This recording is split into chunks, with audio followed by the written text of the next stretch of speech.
Dit was so, seker omtrent so 2,5, 3 jaar gelede, het ek by een van die jongmanne huisbesoek kom doen hierso by Elim.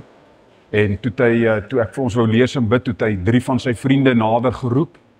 En daar die Bybelstudie begin. Toe ek vir hulle gevra, kan ons volgende week bietjie by mekaar kom, sal hulle graag wil, toe sê hulle wil dit baie graag doen. En so het ons Bybelstudietjie hierso gegroei by Elim.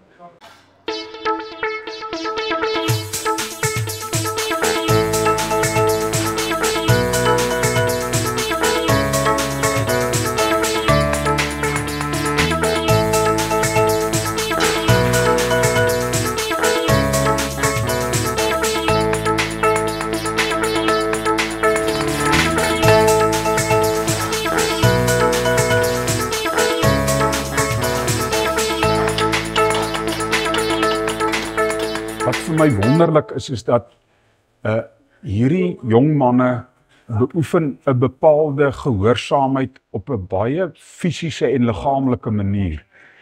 En dit is dat baie van hulle, eintlik meeste van hulle, is mense wat baie harde werk elke dag op die boupersele gaan verrig. En hier in Orania glo ons dat 'n mens met eie arbeid op alle gebiede die Here moet verheerlik. En ek beskou dit as 'n geweldige voorreg, trouens, ek beskou dit as 'n eer dat ons hierdie jong manne mag bedien, om ook hierdie werk tot eer van die Here te doen. En ek leer dit ook vir hulle, wanneer 'n mens een steen op 'n ander steen messel, en jy doen dit in die geloof, doen dit uit dankbaarheid, is dit werklik tot eer van die Here. Die koms van die koninkryk lê ook daarin, wanneer ons gehoorsaam werk. Onse Vader in die hemel, ons loof U en ons prys U dat ons vanaand hier tot rus kan kom, saam met mekaar, as medegelowiges, as mekaar se broers en susters. Ons dank U dat U vir ons so wonderlik vashou.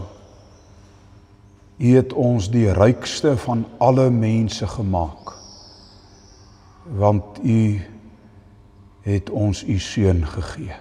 Kom sit hier langs jou predikant. Ons is bly jy's hier, hoor. Is u die koning van die Jode? Jesus antwoord hom, sê u dit uit uself, of het ander u dit van my gesê? Pilatus antwoord, is ek dan 'n Jood? U volk en die owerpriesters het u aan my oorgelewer. Dis dan tragies, né, wat hier afspeel. Hier staan die waarheid reg voor hierdie man in vlees en bloed. Dan sê vir hom, wat is waarheid?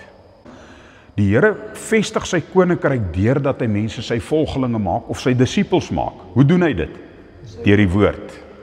Deur die woord van God. Julle wat vanaand hier sit, ons wat hier sit, sê, julle is my stormtroepe, wat ek uitstuur met die swaard van die woord, dat die koninkryk kan kom. Die mag op daai bouperseel behoort aan die koning aan die regterhand van die Vader. Alle mag, ook op daai bouperseel, behoort aan hom. Ons dorp kan net gesond word deur die evangelie. Maar dis die evangelie wat gebring word waar ons met mense besig is, waar mense 'n vertrouensverhouding met ons het, waar ons vir mense die liefde van Christus bedien. Daar kan mense begin gesond word. Party van ons het verskriklike goed al in ons lewe oorgekom. So julle het baie medelee met ander ouens wat al swaar gekry het. Nie waar nie. So julle weet om met hulle te werk. Jy weet 'n mens, as iemand wonde het, en hy is dalk skugter vir kerk toe gaan, of hy skugter vir Bybelstudie, of hy skugter vir die Here, dan help dit nou nie, jy kom daar liefdeloos en beduie hom van wat hy moet doen en nie moet doen nie. Jy kom met die liefde van die Here en jy bedien die waarheid in liefde. En jy kan dit doen, want jy is self deur diep waters in jou lewe.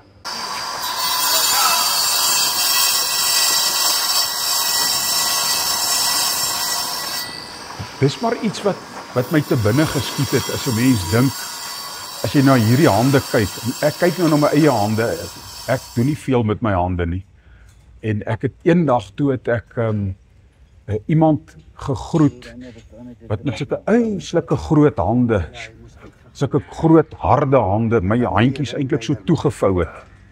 En die man sê toe vir my, ja maar julle mense is eintlik die mense wat die belangrike werk doen. En toe sê ek vir hom, nee, daai is heldehande. Daai hande wat hierdie stad bou. Want 'n stad moet fisies gebou word. 'n plek waar ons die Here kan dien in vryheid. En nou probeer ek maar sodanige vir die jong manne ook herinner en vir hulle sê, onthou, kyk net mooi na daai hande van julle, dis heldehande. Dan sê ek vir hulle, kyk bietjie na julle voete, dis lieflike voete.